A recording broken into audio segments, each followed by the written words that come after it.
I want to turn back now to the situation specifically that's taking place in Minneapolis, Minnesota. I'd like to get a perspective straight from Capitol Hill.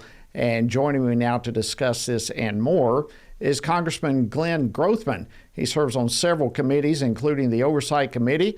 He represents the 6th Congressional District of Wisconsin.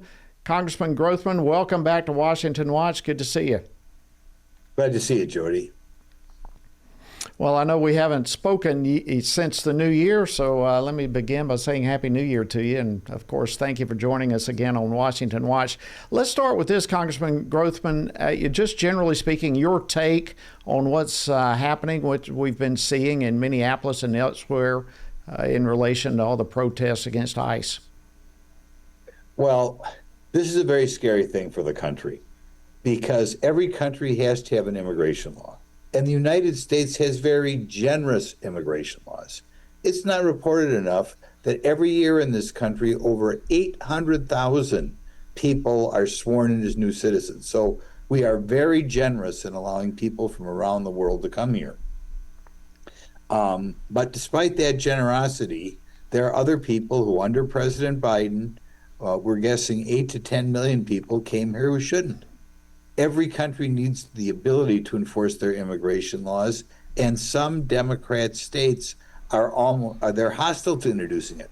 They refuse to help the federal government and are providing sanctuary for people who come here illegally. It's the end of the country if we allow this to continue. In any event, in Minnesota, in part because the mayor is not have his police force out assisting the ICE agents. The ICE agents have been dealt a very difficult hand. As you just heard, they're very brave men and women. They're doing a fantastic job. But people are resisting arrest. People are interfering with the ICE agents, and therefore they have to be arrested.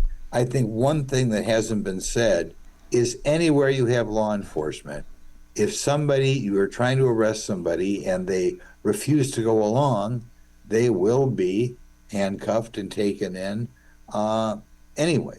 And I think in Minnesota, we have left-wing groups who want to be arrested.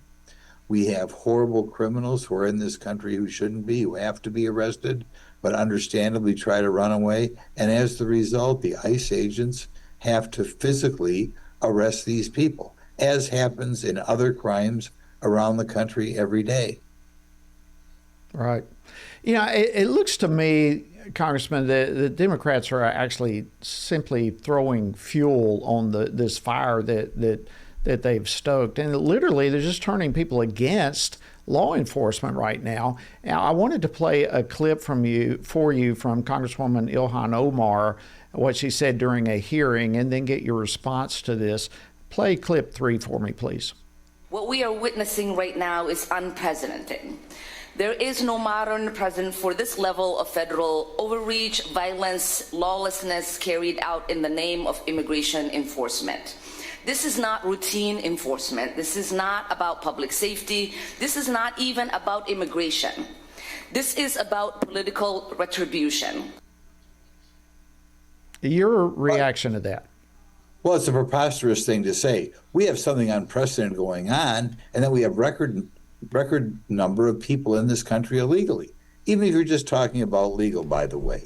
We are right now at the highest percent of our country in our country's history of people who are in this country who were born abroad. So like I said, we've been very generous. Now we're trying to enforce the laws, and no president has ever been dealt a more difficult hand than Donald Trump because his predecessor allowed 8 to 10 million people here illegally. So, what President Trump has to do, if he's going to maintain the United States, the country he grew up in, he's got to take a lot of these people and remove them. He is starting with illegal immigrants who broke the law. And a thing that's very scary to me is the number of elected officials who almost have declared war on the federal government and said, we're not going to be of any assistance to you. And actually, we're going to encourage our citizens to prevent ICE from Right. and enforcing the law. Yeah, you know, And this looks. This is a lot like this is like the defund the police that took place while I was there serving alongside with you. Is this yet another defund the police 2.0 type thing for the Democrats?